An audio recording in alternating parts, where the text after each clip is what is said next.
Well, howdy there, Internet people. It's Bo again. And today, y'all are going to probably hear me eat a bunch of cough drops because my throat is sore.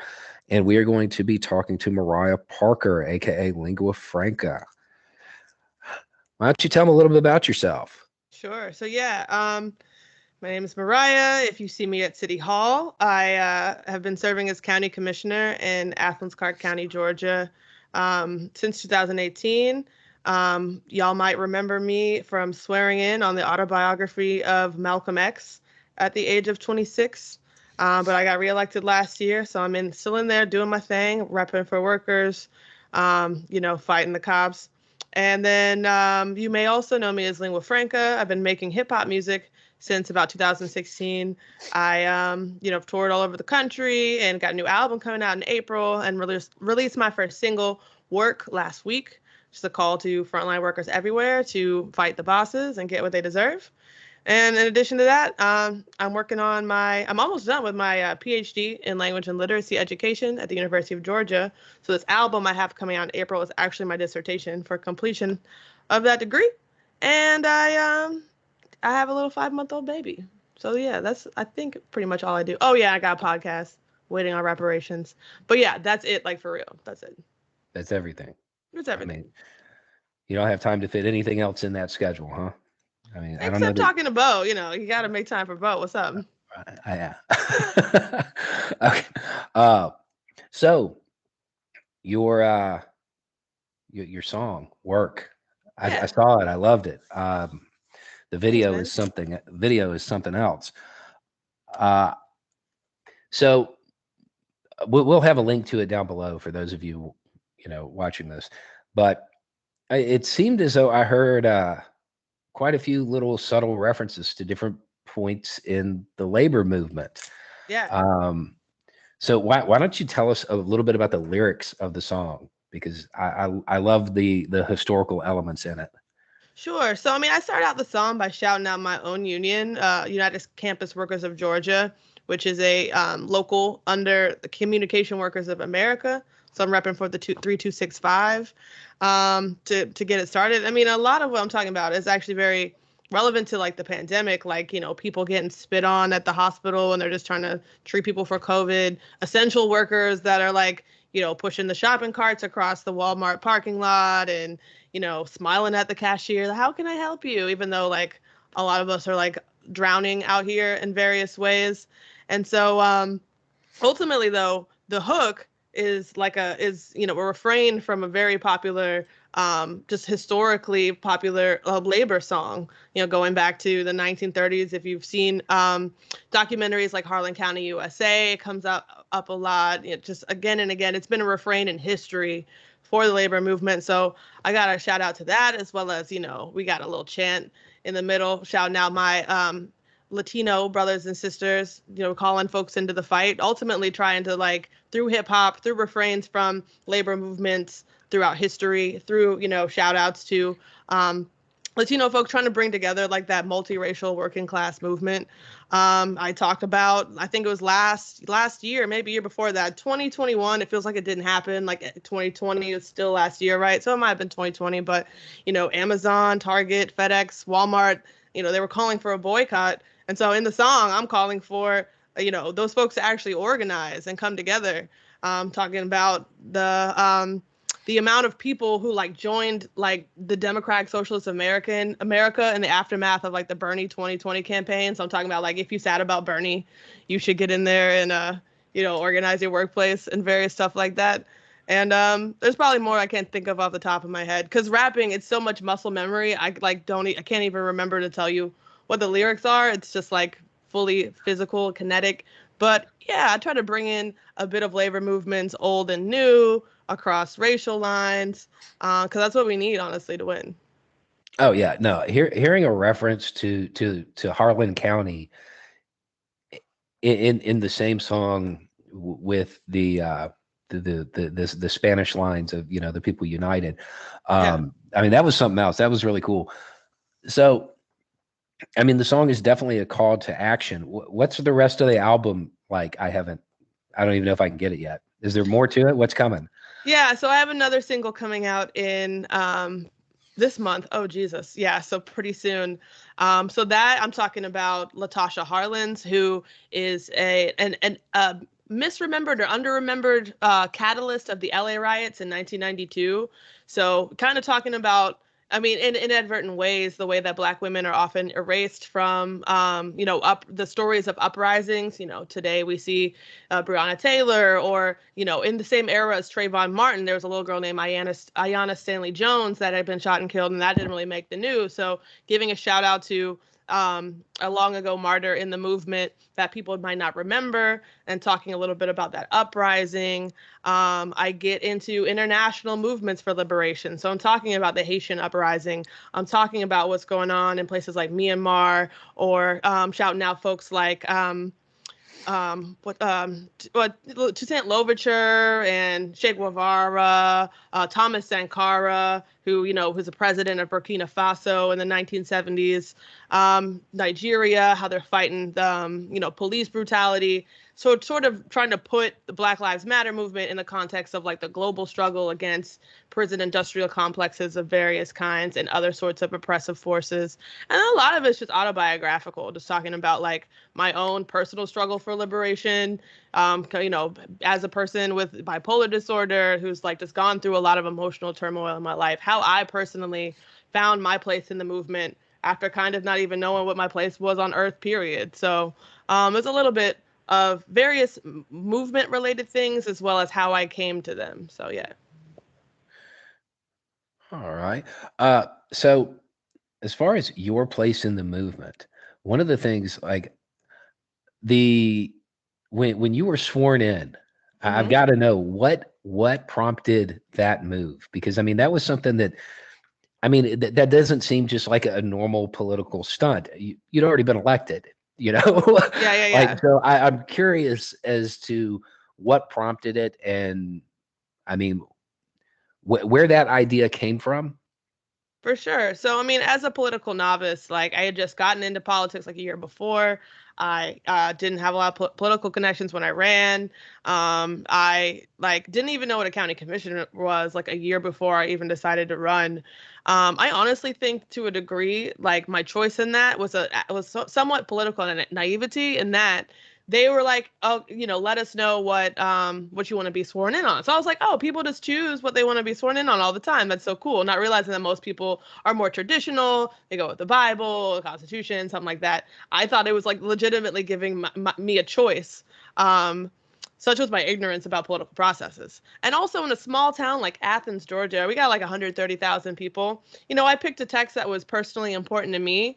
Malcolm X and his struggle from, a life of crime and drug abuse when he was younger, and then his incarceration and using that period of solitude to really study, and then going out and being like a fearless, sometimes brash voice for Black liberation, as well as the transformation he underwent in his later life, where originally had a lot of hatred for white people, but then he went to Mecca and saw Muslims of all different, shades and national origins, and started to think more about the ways we can all come together to fight racism. Really, all these steps along his path as a person with a somewhat untraditional background for politics really resonated with me. So I just picked that book because I was like, this text means a lot to me, not realizing that it was going to cause the calamity that it did at the time.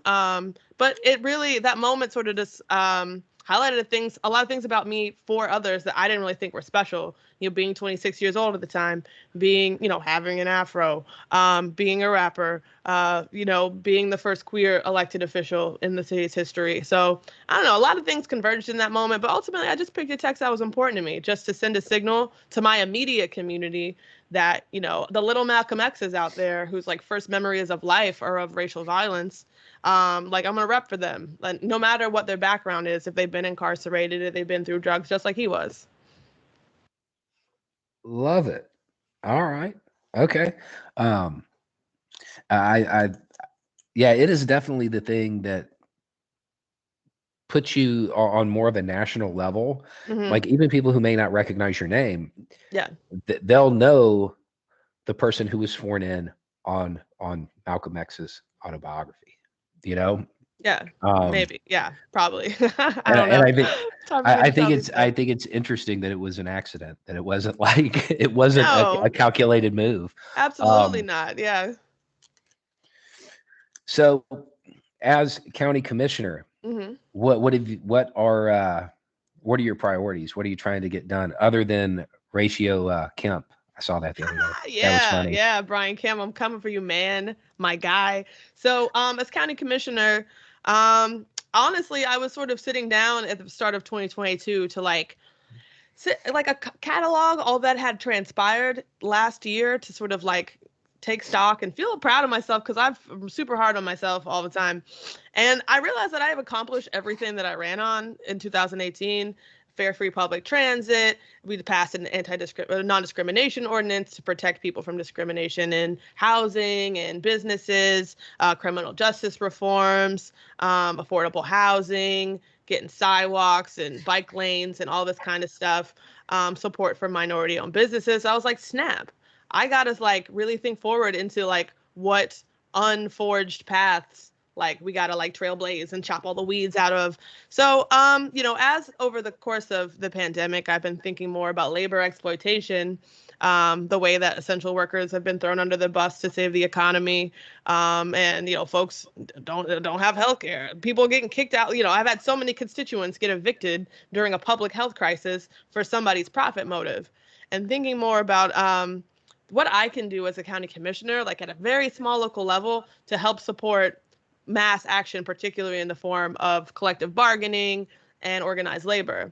And so in that regard, we got this economic development department where they're always all the time trying to draw big corporations here. And big corporations want to come to Georgia because we are a right to work state, like, all this union busting stuff, like, in the state laws. So they love it here. They love it. They make millions. And so thinking about how we as a local government can encourage workers to organize and also just like buy out businesses from their bosses and just make them worker owned co-ops so they don't even have to worry about a boss not paying them enough to survive or denying them paid sick leave, right?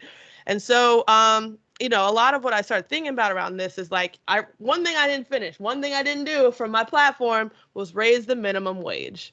And that's because it's bad, like state law, we can't do it. We just can't. It's 7.25 an hour. And I started to realize though that if like people in their workplaces came together and like said like, yo, we walking off the job, we leaving, we want 15 an hour, or we want 20 an hour, we're not coming back, we shutting your whole thing down so we get it, folks would actually get a living wage for themselves faster than I could as an elected official. And that's true of so many things that impact people's livelihood. We're waiting on Congress to pass a minimum, that $15 an hour minimum wage, waiting on Congress to pass like Medicare for all. But like workers go out here and they tell the bosses like, yo, we leaving unless you put us on your insurance plan. Like we leaving unless you bump our pay up. Y'all can win it faster than Congress can. And so thinking about how my role then is to help support people in doing that. So supporting worker organizing, supporting the formation of worker-owned co-ops through like our economic development department. It's something that like I'm really into right now, and also something that sort of comes across in my new song. And I could talk on and on and on about local politics, but that's just one thing that is relevant to our current conversation. It is. What okay, so what's your doctorate? What's it gonna be in?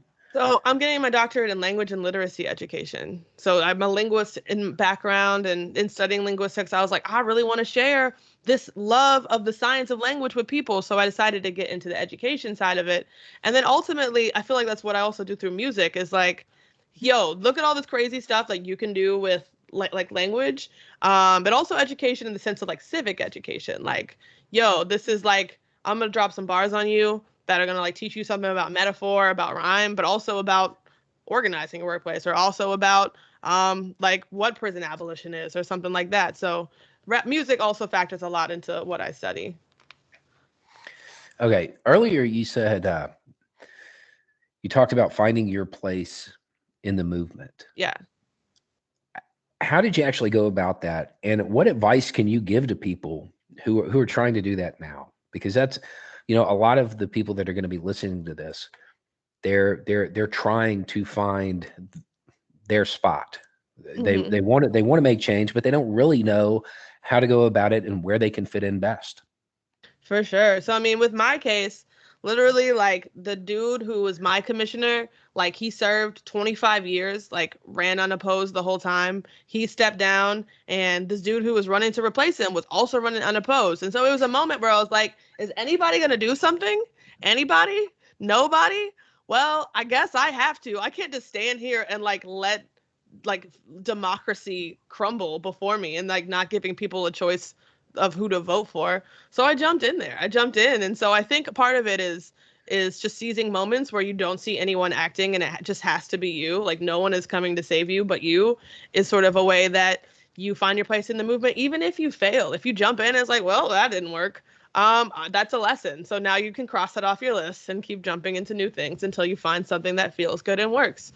Another part of finding your place, I think, comes with recognizing, for me, it was a lot of just recognizing that the things I thought held me back from serving were actually things we needed in our leadership. So like, I've struggled with drug addiction. Like I said before, I got bipolar disorder, a queer person, all this stuff. And I was like, like, and I'm a rapper. I was like, and no one's ever gonna elect me. I have nothing to offer the world, whatever. And then realizing like no one has ever legislated from a place of knowing what it's like, or very few people have legislated from a place of knowing what it's like to like not be able to afford like your antidepressants, or from a place of like the necessity of like mental health care, and that I've been suicidal before. I know what it's like if you don't know, like you scared to go see a doctor because you can't afford it. All sorts of things that I thought counted me out. I mean, even I worked in the service industry before I did all this, and so understanding what it's like to get paid under the table less than a minimum wage, and then go out drinking at the bar where you work until 3 a.m. and just doing that over and over again to like kill your pain, etc. So no one is making policy from that standpoint of actually understanding how this impacts working people. And so I think finding my place also required just accepting the messiness of like just who I am and reframing it as like, oh, actually, like I think people actually dig the fact that I'm like weird and messy like them. Like they see themselves in me. I see myself in them. And so embracing that, and whatever you do, if you feel like, oh, I can't find my place in the movement because I've been to jail once, or like I'm a sex worker, or, whatever, it's like actually people really need that. They really need to see leadership modeled among those kinds of folks. So actually there's a reason why you should definitely jump into some different stuff and try to find what works. Love it. Love it. Yeah, I can actually see how you got elected. It's good stuff. And I got reelected last year too. What's up? Hey. So where are you going from here? I mean, because I mean, the music, I have a feeling that this is going to take off in the sense that there's going to be a coordinated push this year for organized labor and collective bargaining. And, you kind of released the theme song in January. Great timing. But what are your goals? Where are you headed? I mean, where are we all headed? I'm just trying to fight for collective liberation. I've been thinking a lot about what that means. If public office is the best way to do that, and that, the system that I'm governing in is made up mostly of rich white people and was founded by rich white people. And so, like, I'm not sure if you can use the master's tools to unmake the master's house, I think, in the words of Audre Lorde. And so I'm thinking about starting a freedom school like they used to have down in Mississippi in 1964, where like you train people to organize and then you materially support them in doing so. Teach them about all the different ways to engage civically, and like, go forth. What do you need help with? What you trying to fight for? And things like that. I mean, I think using music as a tool to educate. On Instagram, I post raps all the time about collective debt strikes and rent and mortgage cancellation and prison industrial complex and all these various things, and like continuing to do that. I study education, but I also think of myself as an educator because I'm out here and doing it, and would love to focus more on that. So I don't know. I would like to like write a book. I've always wanted to be a writer. I am a writer, and that I'm a rapper, but like that would be cool one day. But I don't even know what to say about everything that's happened in the last 5 years. So that's in my horizon at some point. But ultimately, whatever I do, putting it in service of getting everybody free. So wherever that takes me, I'm cool with. I love the idea of a school. Yeah, like that's one of my things. One day when we've got the funding, we're totally setting up something like Highland. Yeah. Um, yeah, I think that is desperately needed because there's a lot of people that have a lot of passion, but sometimes they need they need some finer points to Hmm. go with that. Uh, so let's see, we've got the labor movement. You also do some a little bit of police accountability work, I think, right? I do. Yeah. So I was very involved in the uprising in 2020. And even before that, back in 2018, I read Angela Davis's Are Prison Obsolete and started thinking about like why we have prisons. It's what function do they really serve in society? And around that same time, my aunt got murdered and by my cousin. And so he, was 19, going to jail probably for the prison for the rest of his life, and thinking a lot about how like that didn't, like he wasn't going to get any better in there. My family didn't feel any better about it, knowing he's going to prison forever. He almost got the death penalty, and we're like, yo, they're going against the wishes of the family because that wasn't going to make him any better if he was like executed. Like what? And so thinking really deeply about like all of the dominoes that had fallen to like get him and my aunt to that point. Like he grew up in a real rural area, but they didn't have internet or trash pickup, let alone like good schools or job opportunities, and how that led him to never get help for his mental illness, get into drugs, end up having to go to the military because he couldn't go to college, and how that trained him on how to use a lot of weapons, and da da da da. Here we are. And so thinking a lot about like, man, if we just like took care of people, like things would be so much better. Like we wouldn't be in the situation my aunt would be here today, And so that's really like informed in the years, many years since then, just thinking about like how do we take care of the people and like and lessen our dependency on like the police and like the prison industrial complex generally. All right. Yeah. Okay. So something I ask uh, everybody that comes on, if you could tell people one thing on like how to make the world better, what would it be? What a piece of advice? I know, putting you on the spot. One thing that the people can do. One thing that Yeah. people can do. Um, I would like to see more direct action. People think about direct action as like going to a protest and marching, but I think about the folks around here that are getting evicted. And what would it mean if folks showed up and said, no, you are not putting this person in the street? Or when somebody's tearing down your neighborhood to build luxury high rises, what if you showed up and said, uh, excuse me, please move aside. I'm going to chain myself to this bulldozer and tell y'all, no, you're not going to do it. I mean, and these are not novel ideas. We see these actions taken with like water protectors and land protectors protecting the environment.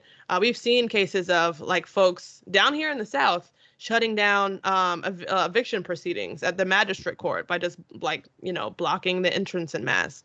And so I think that people get really like disheartened by the slow moving machinery of government and like waiting around for the government to do something. But there's so many forms of collective action we could take that like help in the immediate term, but also raise the issue of like we really need to address this problem with urgency.